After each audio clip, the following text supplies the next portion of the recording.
উপরে কৃষ্ণ রূপে রয়েছে প্রভু জগন্নাথ। এখানে নগর কীর্তনের কিছু প্রতিরূপ ফুটিয়ে তোলা হয়েছে। মন্দিরে ঢুকতেই কিন্তু রয়েছে সিংহদুয়ার। জন্মাষ্টমী উপলক্ষে পুরো মন্দিরটা কিন্তু খুব সুন্দরভাবে সাজানো হয়েছে।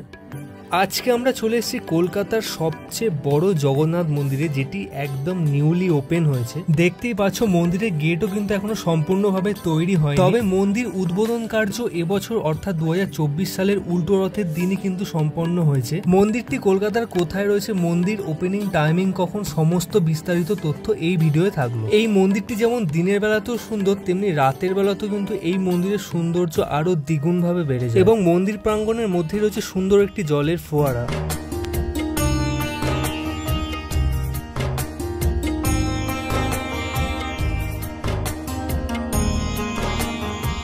সারা মন্দির জুড়ে সমস্ত দেবদেবীর চিত্রকলা খুব সুন্দরভাবে কিন্তু ফুটিয়ে তোলা হয়েছে। রাত্রিবেলা এই মন্দিরের আলোকসজ্জা কিন্তু অসাধারণ লাগছে। আর মন্দিরের একদম ওপরই দেখতে পাচ্ছেন হাতে বাঁশি নিয়ে কৃষ্ণ রূপে রয়েছে প্রভু জগন্নাথ দেব।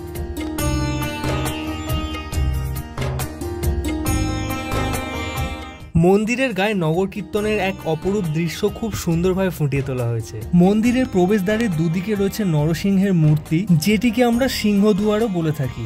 এবং জন্মাষ্টমী উপলক্ষে কিন্তু এই মন্দিরকে ফুল দিয়ে খুব সুন্দরভাবে সাজিয়ে তোলা হয়েছে।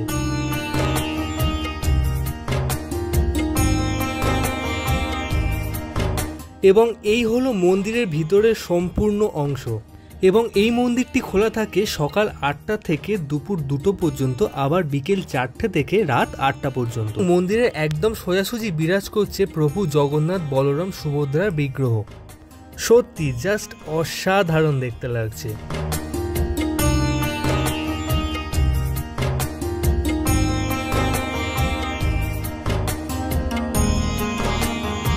এবং এর ঠিক পাশেই রয়েছে প্রভু শ্রী রাম, শ্রী লক্ষ্মণ এবং মা সীতার এক অপরূপ বিগ্রহ।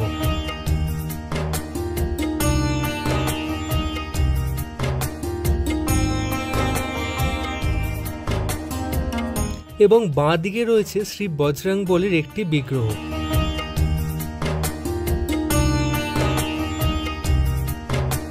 জগন্নাথ দেবের এই মন্দিরটি রয়েছে কলকাতা নিউ টাউনের কারিগরি ভবনের একদম কাছে। কলকাতা বিশ্ব বাংলা গেট থেকে অটো বা বাসে এই মন্দিরে কিন্তু খুব সহজেই আসা যায়। এবং এই মন্দিরের সমগ্র এলাকা জুড়ে কিন্তু বাইক ও গাড়ি পার্কিং এরও সম্পূর্ণ ব্যবস্থা রয়েছে।